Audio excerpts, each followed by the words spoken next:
Support for the Legislature today is provided by West Virginia University, building futures close to home at campuses in Morgantown, Kaiser, and Beckley. Information at wvu.edu. Embassy Suites by Hilton Charleston, an all-suite hotel and conference center minutes from Yeager Airport and Capital Market. Reservations and brasserie dining information available at hilton.com. Segra, providing fiber-based communication solutions. Segra, freedom to grow. More information at segra.com.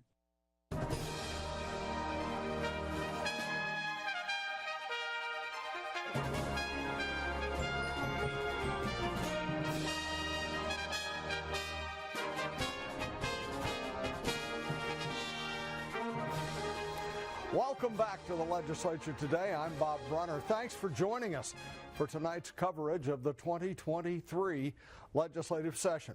The Senate passed a bill Monday that would help creation of more charter schools in the state. Senate Bill 47 would create a stimulus fund for potential founders who otherwise would not have the means to open a charter school. And this bill would create the Charter School Stimulus Fund. The purpose of the fund is to offer financial support to entities who wish to start a charter school. Funding would come from legislative appropriation, grants, gifts, donations, and interest. The bill also provides for rulemaking to the Professional Charter School Board to develop an application, notification procedures, and attestation regarding the inability of the applicant to start the school without financial assistance from the fund.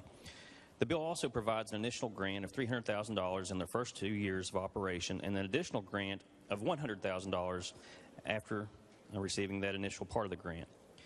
There are provisions for repayment if the school is not operational within 30 months. The bill does not provide for a direct revenue source yet. It would require an appropriation to do that. Mr. President, I urge passage of the bill. Senator Mike Caputo, a Democrat from Marion County, was the sole vote against the Charter School Stimulus Fund.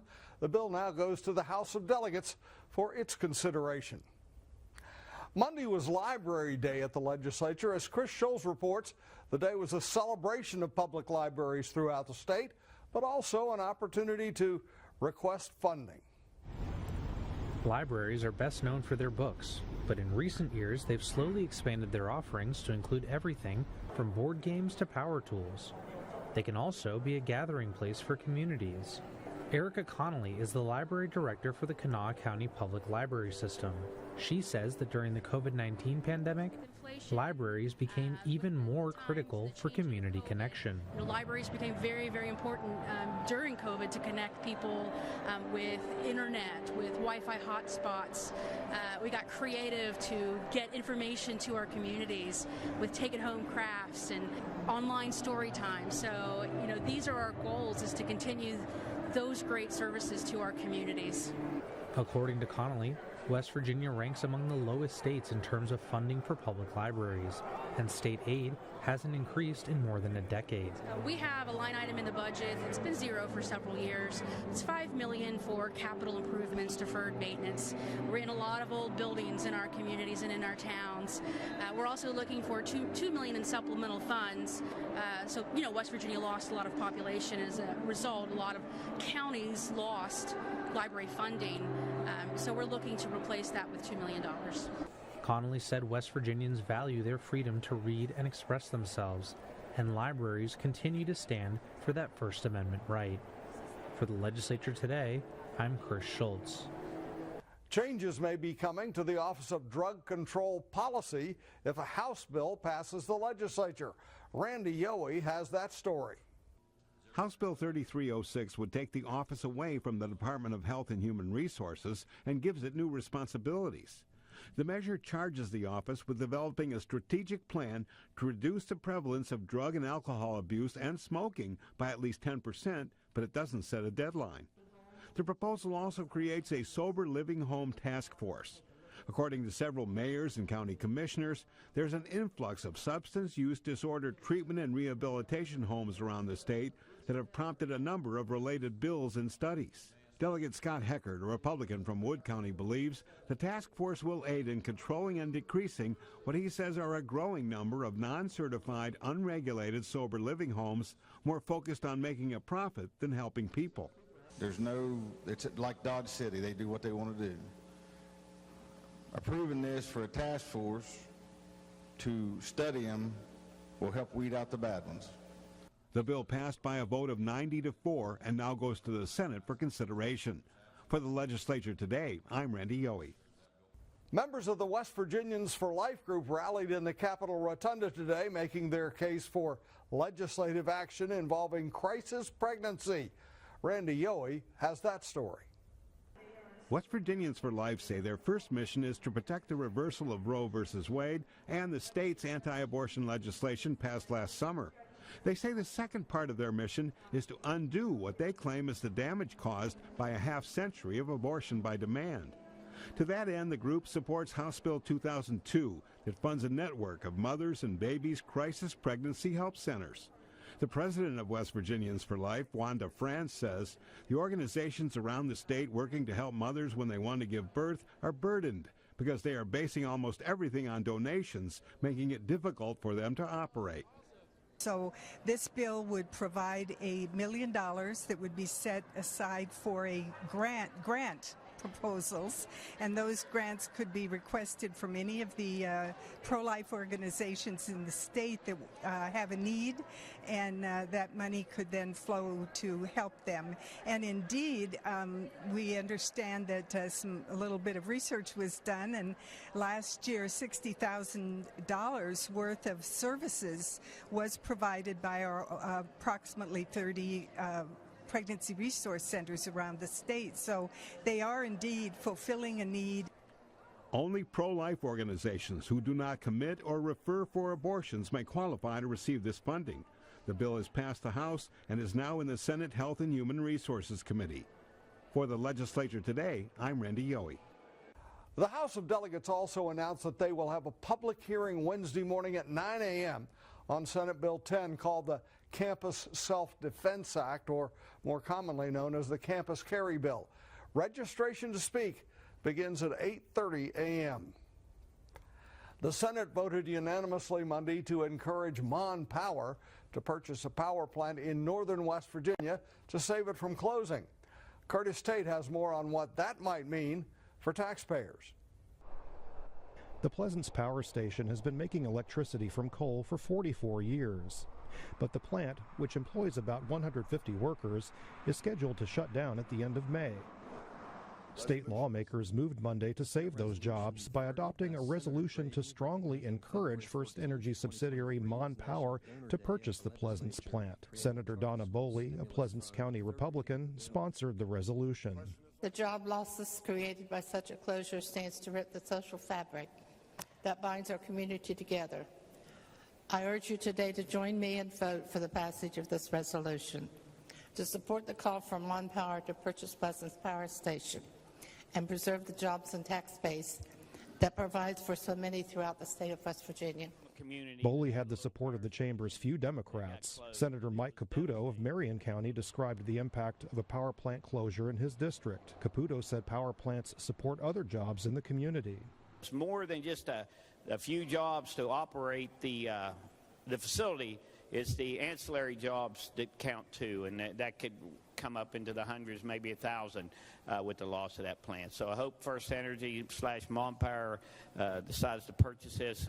The Pleasance plant burns millions of tons of West Virginia coal each year. It provides tax revenue that supports local government services. But owner Energy Harbor decided to close it because it was no longer economical to operate. And should Mon Power decide to purchase the plant, it will pass along that cost to ratepayers.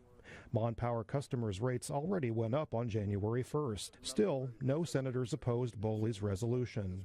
33 yeas, 0 nays, 1 absent, not voting. More than a majority of those elected and voting, I declare the resolution adopted. The West Virginia Public Service Commission gave Mon Power until March 31st to evaluate the feasibility of acquiring the Pleasance plant. For the Legislature Today, I'm Curtis Tate in Charleston. Every 10 years, the legislature is tasked with completing a judicial redistricting proposal. 2023 is one of those years. The goal is to ensure the state's civil courts are not clogged and criminal courts are working efficiently. Randy Yohe speaks with the West Virginia Supreme Court's Chief Justice on how the process is working. West Virginia Supreme Court of Appeals Chief Justice Beth Walker says an independent agency, the National Center for State Courts, did a 2022 study assessing the workload of West Virginia circuit judges, family court judges, and magistrates. Walker says it's vital to ensure that there are sufficient judges to keep the cases moving, to make sure that people are getting heard, that folks have access to the courts, and that they get their matters resolved on a timely basis. Each of the judges kept literally a timesheet of all of their tasks for 5 weeks. And we use case numbers and that information, and we try to approximate how much work is being done in every single circuit. And that way we can take a look at across the state whether we need more judges, have enough judges, or whatever the statistics show out. And ultimately we're trying to make sure that we have enough judges to do the work that needs to be done so that West Virginians' cases, whatever they are in court, are handled on a timely and efficient basis. To get a better understanding of the judicial redistricting process, Randy speaks with Senator Charles Trump and Delegate Moore Capito, the chairman of the Judiciary Committees in both chambers. Thank you, Bob. We have our House and our Senate Judiciary Committee chairs, Delegate Moore Capito, Senator Charles Trump. Gentlemen, thanks for being here today. I appreciate it. Thank you. Let's start out with just defining the basic duties and mission of the Judiciary Committee. It's a gatekeeper, I know that. So finance handles the funding side. Judiciary does what? Everything else. That's what we said. I think that's a fair answer. The Judiciary Committees of both houses have fairly broad jurisdiction and field a variety of bills addressing an enormous variety of subjects. Is there a mission per se? You know, I had a former judiciary chairman come up to me actually from the House from a while back, I think at least maybe 10, 15 years or so, something like that at least, and they said, don't let them take your jurisdiction from you. So I think, you know, so it depends how broadly you want to categorize it. Typically, anytime something has an impact on a legal right, certainly of a citizen or of a business, we'll generally take a look at it. I mean, there obviously when it comes to sort of licensing and government organizations, you've got that side, and then budgetary matters and appropriations, typically we see some of those, but finance generally, you'll see them after we do. Well, one thing that we're dealing with in 2023 is judicial redistricting. And I'd said earlier it was 10 years, but I find out it's every 8 years, that second cycle. So I'll correct that right there because I had said 10 years earlier. But what were some of the noteworthy highlights of the redistricting committee study? Delegate Capito, you start. Sure. I think when we went into this, we realized that we probably in the past hadn't paid enough attention to our courts and how they were appropriated from a judicial standpoint. Obviously, I think that was all brought a little bit to light when we handled redistricting for our various houses, when we you know, drew new lines, and especially in the House where we, for the first time, came up with 100 single-member districts. So we really felt that it was important to take an objective view on caseload, and so we asked for participation from the judicial department, as I still call them, right, but the judicial branch to be involved in that, because I think more collaboration is obviously better. But we also know that they can't really do anything without legislative action. So I think we took a collaborative approach. We engaged the National Center for on State Courts to advise on a caseload study, and we're taking a close look at it. And it's the caseload study. What we're dealing with here are three divisions: the circuit courts, the family courts, and the magistrates. Let's start with circuit. And we know this is a historic term. You see the old westerns, and it was the circuit judge that would get on his horse or mule and go from circuit to circuit. And that's where the definition comes, if I'm not mistaken. But is there a minimum number of judges ruled per circuit? In the Constitution, no. And we have several single judge circuits in the state right now. The bill that we're working on, at least in the Senate, will, based on the data we got from the National Center for State Courts, reduce that number of single judge circuits. But Randy, your explanation is apt and right on.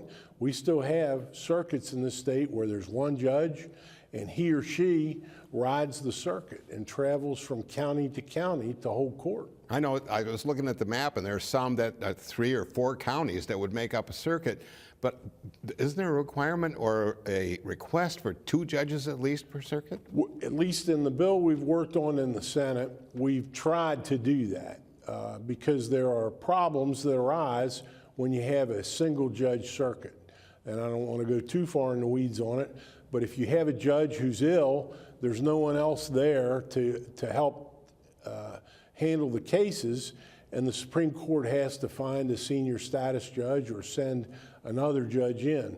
At least with, if you have at least 2 judges in the circuit, then management of cases becomes easier and doesn't necessarily require the involvement of the Supreme Court. And Delegate Capito, that's what it's about, managing cases and making sure that the whole system works smoothly. I know that I've heard the Chief Justice Walker, and as well as Judge Anita Ashley, who talked to your committee last week, talked about the incredible excess of abuse and neglect cases. Is that statewide, and does that come into play with redistricting? I mean, I think all of these things were taken into consideration when the study on caseload was performed by the institution which we brought forward to help with this process. I think the number one thing that we can do is ensure that we're sort of alleviating any bottlenecks or clogging that we have in the system. And obviously, we know that some of that's occurring because we're understaffed, and we don't have enough judges around to sort of hear the cases as quickly as they should. And ultimately, I mean, when we think about it being sort of stewards of all of West Virginia, I mean, that really starts to add up. I mean, the longer that people are waiting here, it drives up costs there.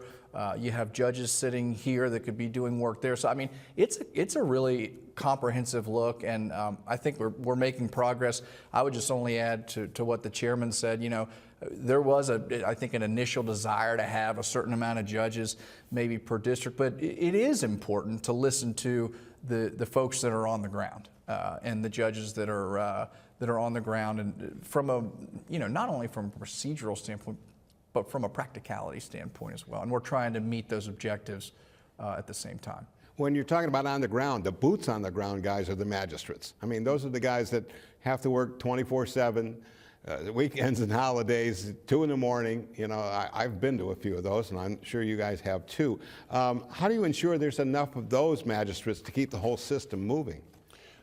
It's a great question. We have some very small counties in the state. Every county, no matter how small, has at least 2 magistrates under our current law. The bill we're working on in the Senate preserves that.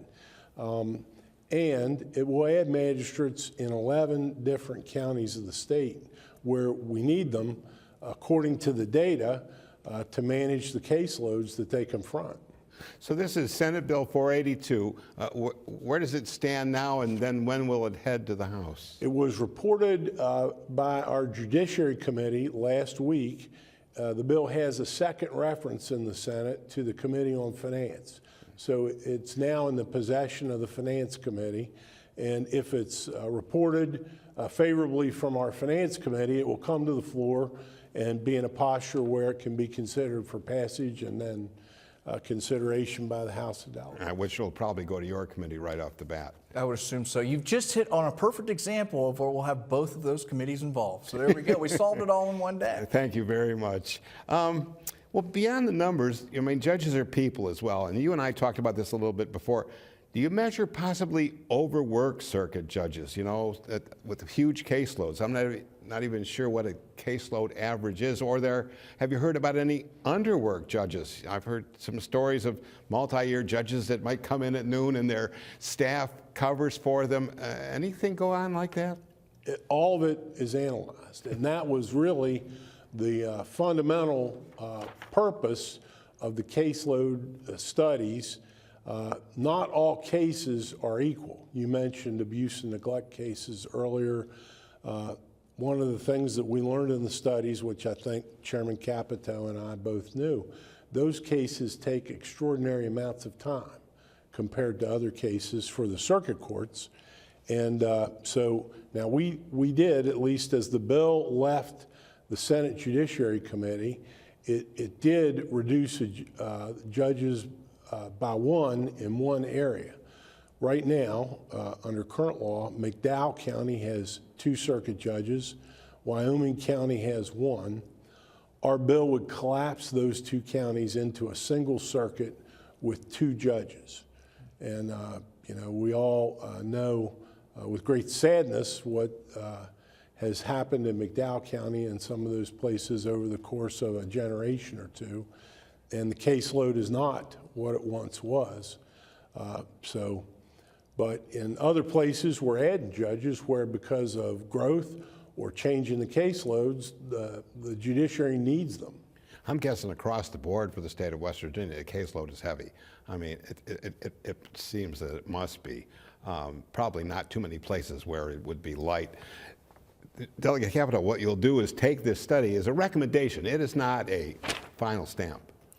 No, again, this is purely the discretion, actually, of the legislature. I think we felt that it was important to have a collaborative approach. I think that we felt that the best product ultimately was going to be something that, you know, the judicial branch, the legislative branch come together, have an objective study done on what the caseload really is. And what we found is, I mean, you know, because this was typically the argument, especially when we went into magistrates last year, was that, you know, population does not always correlate to caseload, especially given the interesting sort of shape of West Virginia, the number of our border counties, the number of interstates that traverse the state.